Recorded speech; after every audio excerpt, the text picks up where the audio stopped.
Uyu munsi umukuru w'igihugu cy'u Burundi akaba n'umukuru w'ubumwe bwa Afrika nyir'icubahiro General Major Evariste Ndayishimiye yakiriye mu biro umukuru w'inama shikiranganji ya CEEAC. Uyu nawe akaba yaje ari kumwe n'abandi bakorana bari mu kazi bamazemo igihe barimwo.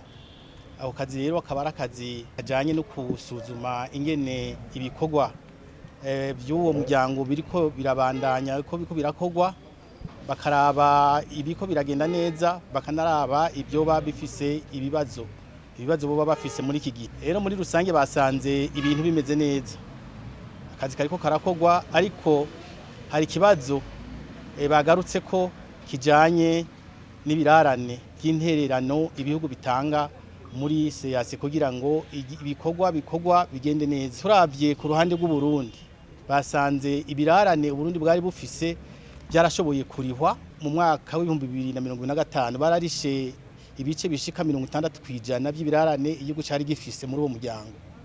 Hanyuma baravye ibisege kurihwa basanze ibyo bintu byo kuriha bidateye ikibazo kinini, kuko igihugu kiza caramaze gufata intumbero mu gushira mu nteguro y'amafaranga azokoreshwa ico kibazo kijanye no kuriha ivyo birarane igihugu kitarariha. Hanyuma umushitsi yavuze ko yashimye cyane ukuntu yakiriwe, ingene yatewe iteka umwanya wose yamaze ari ngaha mu gihugu cacu.